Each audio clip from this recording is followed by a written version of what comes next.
Hello, my name is Marcus. I'm the compiler of a collection of therapy quotes entitled 1001 Windmills of the Mind, a collection of advanced self-help quotes taken towards off-cultural psychoanalytic of the psychoanalytic perspective, which long ago, as I understand, referred to by some, or perhaps many, as philosophical medicine or narrative medicine.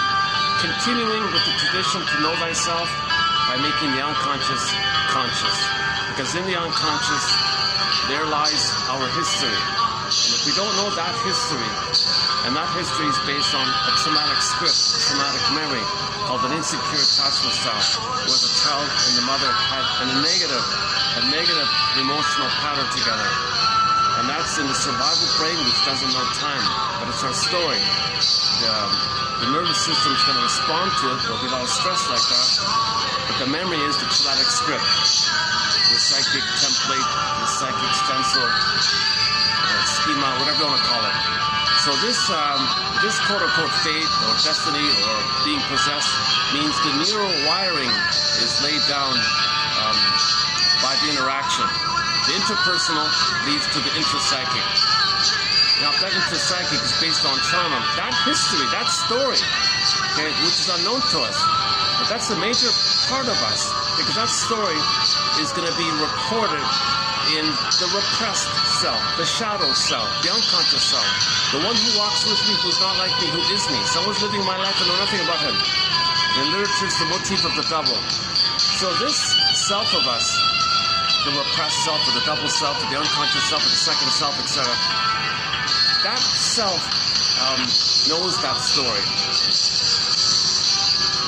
Yes, that self knows the story. Now that unconscious self, let's just say, is trying to reach our conscious self, let's say. Our conscious awareness ego, like our conscious awareness. So the unconscious in us, okay, the mind of the unconscious, is trying to reach the conscious. Now this midway process, Rod Serling calls it the twilight zone, or the next step beyond, or one step beyond, this kind of zone like that. The unconscious self is pleading with us. Please make the inference. The unconscious self, which is a part of us, a big part of ourselves, communicates to us by making inferences. No language there, pre-verbal memories, implicit memories, procedural memories, somatic memories, body memories, mysteriously between mind and body. So there's no words there, but it's recorded. It's trying to communicate it to us by getting us to reenact the replay in the present, the symbolic replay of the past, so we can make the inference that what we're doing in the present is like a new edition of the past to get the story of the past. Once we get the story of the past, okay, we're free from